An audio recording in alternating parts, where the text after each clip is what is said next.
Hello everyone, good evening all of you. दोस्तों, आज मैं पढ़ाने जा रही हूँ पार्टनरशिप के बारे में। तो दोस्तों, आज हम जानेंगे पार्टनरशिप का डेफिनेशन क्या होता है और कैरेक्टरिस्टिक्स के बारे में। इन दोनों के बारे में आज हम समझेंगे। तो दोस्तों, सबसे पहले हम देखते हैं डेफिनेशन। डेफिनेशन क्या है? According to section 4 of the Indian partnership act 1932।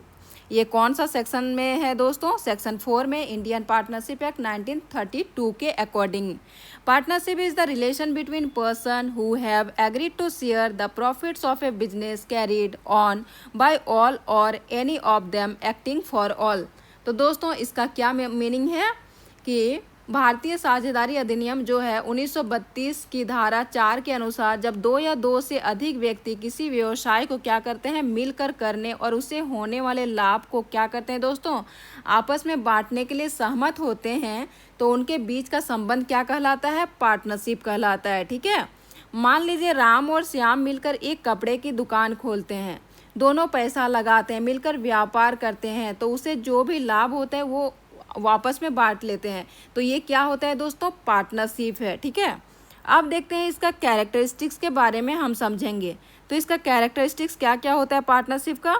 First आता है दोस्तों एग्रीमेंट। और एग्रीमेंट क्या है? Partnership is formed on the basis of an agreement between two और more person.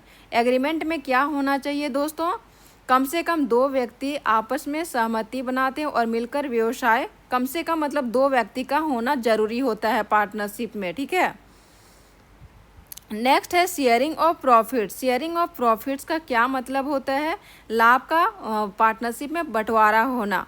The partners agree to share the profits of the business. इसका meaning क्या होता है दोस्तों? कि साझेदारी में सभी पार्टनर पहले से तय करते हैं कि लाभ का अनुपात में कैसे कितना कितना अनुपात में बांटा जाएगा इसके लिए।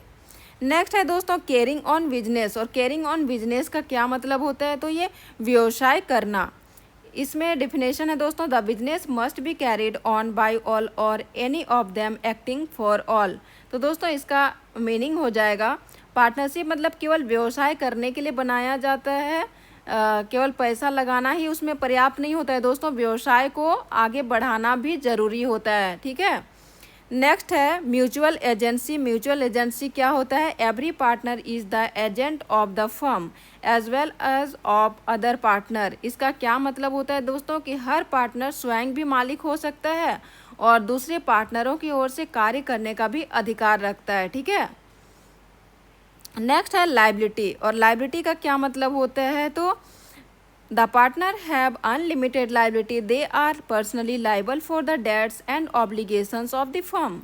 इसका मतलब होता है दोस्तों, पार्टनरशिप में सभी पार्टनरों की लाइबिलिटी अनलिमिटेड होती है। यदि व्यवसाय का मतलब कोई कर्ज नहीं चुकता तो पार्टनरों को अपनी व्यक्तिगत संपत्ति से भी भुगतान करना पड़ सकता है। लाइबिलिटी करना अपने मतलब व्यक्तिगत संपत्ति से भी देना पड़ सकता है। ठीक है। नेक्स्ट है दोस्तों नंबर ऑफ पर्सन। तो पार्टनरशिप में कितने लोगों की ज़रूरत होती है? मिनिमम 2 पर्सन्स का ज़रूरत होती है दोस्तों। Are required to form a partnership और there is no maximum limit. Maximum का कोई लिमिटेशन नहीं होता है। नेक्स्ट है दोस्तों लॉफुल बिजनेस। और लॉफुल बिजनेस में क्या होता है? तो the business must be lawful. Partnership can not be form for illegal activities. इसका क्या मतलब होता है? तो लॉफुल बिजनेस का साझेदारी मतलब केवल कानूनी व्यवसाय के लिए बनाई जा सकती है। अवैध कार्य के लिए पार्टनरशिप नहीं बनाया जा सकता है, इलीगल एक्टिविटीज़ के लिए नहीं बनाया जा सकता है। ठीक है। बस लॉफुल बिजनेस के लिए बनाया जा सकता है। नेक्स्ट है दोस्तों लास्ट कैरेक्टरिस्टिक्स है पार्टनरशिप का प्रॉफिट मोटिव। तो इसका प्रॉफिट मोटिव क्या है? The main objective of partnership is to earn profit. तो इसका क्या होता है? इसका मीनिंग पार्टनरशिप का मतलब मुख्य उद्देश्य क्या होता है? लाभ कमाना होता है। ठीक है। तो दोस्तों, आज हमने पार्टनरशिप की डेफिनेशन और कैरेक्टरिस्टिक्स के बारे में समझ गए। तो अगर ऐसे वीडियोस चाहिए तो do like share and subscribe my channel. Thank you.